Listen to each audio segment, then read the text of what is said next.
यादव की बेटी की ओर से जो जानकारी साझा की गई है कि शरद यादव का निधन हुआ है। गुरुग्राम के अस्पताल में उनका इलाज चल रहा था। अब तक अगर हम देखें तो राजनीति की पहली सीढ़ी कही जाती है छात्र राजनीति, वहां से शुरुआत हुई और किस तरीके से राष्ट्रीय राजनीति तक उन्होंने अपनी पहचान बनाई। एक दो बार नहीं बल्कि 7 बार लोकसभा पहुंचे और अपना जहां विरोध रहा, जैसे कि तमाम जो नेता हमारे साथ जुड़ रहे हैं पार्टियों के, वो भी उनका साझा कर रहे हैं कि देखिए अपने आप में एक अलग शख्सियत थे और कह सकते हैं उनकी तरफ से भी कि देखिए भारतीय राजनीति में एक बहुत बड़ी क्षति हुई है। ये निश्चित तौर पर शरद यादव एक बड़े नेता थे और समाजवादी आंदोलन के गिने चुने जो पुरोधा थे, जो बड़े नेताओं माने जाते हैं, उसमें शरद यादव का स्थान था। एक लंबा राजनीतिक इतिहास उनका था।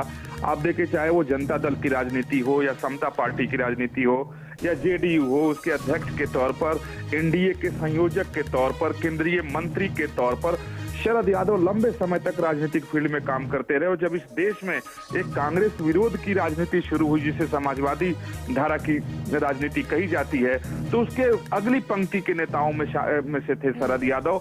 और बहुत बेबाक नेता थे और राजनीति को भी बहुत शुचिता के साथ करते थे और किसी भी बात को अपने कहने से वो हिचकते नहीं थे। और सबसे बड़ी बात जो मैं उनमें देखता था, और काफी लंबे समय तक मैं उनको कवर करता रहा हूं, कि वो उनकी राजनीतिक जो दूरदृष्टि थी वो बहुत गजब की थी कि जिस मुद्दे को अगर आज शरद यादव उठा दे तो सब लोग ये मानते थे कि आने वाले वक्त में एक बहुत बड़ा मुद्दा होगा और इस पे आंदोलन खड़ा हो जाएगा। तो इसके दसियों ऐसे उदाहरण सामने हैं, ये मेरे सामने ही है कि जब शरद यादव ने उठाए थे और लोगों ने ध्यान नहीं दिए और पता लगा 6 महीने बाद या 2 साल बाद लोग उसी मुद्दे पर बहस कर रहे हैं संसद भवन के अंदर। तो निश्चित तौर पर एक बड़ी क्षति है। वो बीमार चल रहे थे, उम्र भी उनकी लगभग 75 साल की हो चुकी थी और काफी दिनों से वो कट भी गए थे और लोगों से, सामान्य लोगों से अब संपर्क भी नहीं वो कर पा रहे थे। तो उनकी तबीयत ठीक नहीं चल रही थी। हालांकि बीच बीच में उनकी तरफ से राजनीतिक प्रतिक्रियाएं आती थी और राजनीतिक मुद्दों पर अपनी बात भी करते थे, लेकिन आज उनके निधन की खबर आई तो निश्चित तौर पर भारतीय राजनीति के लिए एक क्षति है।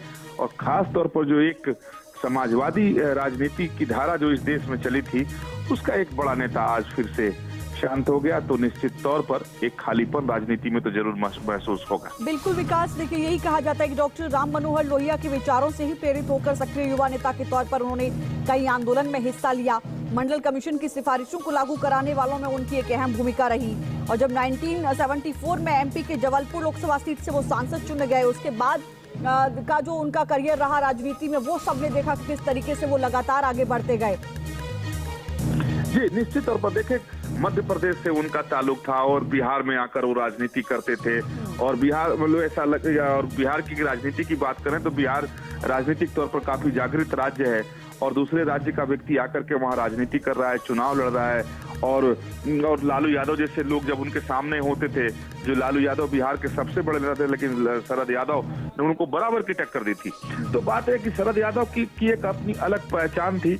मुझे याद है कि जब अटल बिहारी वाजपेयी की सरकार थी, एनडीए की सरकार केंद्र में थी, तो उसके वो संयोजक थे, एनडीए के संयोजक थे। जब भी किसी सहयोगी पार्टी में के साथ कोई समस्या आती थी तो अटल बिहारी वाजपेयी पूरी जिम्मेदारी शरद यादव को ही सौंप देते थे कि आप इसे देखो, और शरद यादव वो करते थे।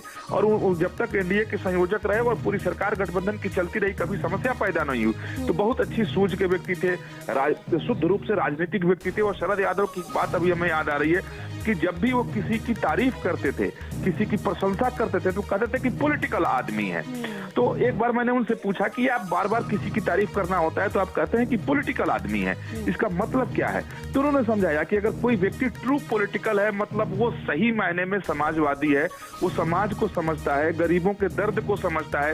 यानी राजनीतिक व्यक्ति सामाजिक हालात को अच्छे ढंग से समझता है और राजनीतिक व्यक्ति कभी नकारात्मक नहीं हो सकता है। तो उनकी अपनी एक समझ थी, लोहियावादी राजनीति करते थे, लोहिया के शिष्यों में से थे।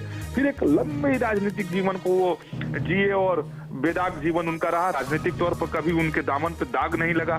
आप देखें कि बहुत कम नेता ऐसे अपने देश में है जिनका राजनीतिक सफर जो हो इतना लंबा हो, जिसके दामन पे दाग न लगे, जिस पर कोई आरोप ऐसा न लगे कि जिससे बाद में वो खुद ही जवाब न दे सके। तो ऐसा कुछ भी शरद यादव के साथ नहीं है। बिल्कुल साफ सुथरी राजनीति करते रहे और देखे कि तमाम उन्हीं के साथ के लोग जिसके साथ वो राजनीति करते रहे, दल बदल लिए, दूसरे दलों में चले गए, लेकिन वो समाजवादी धारा की जो राजनीति थी शरद यादव ने उसे कभी नहीं छोड़ा। मैंने कहा कि पहले जनता दल से ही समता पार्टी बनी, समता पार्टी से फिर जनता दल यूनाइटेड का गठन हुआ।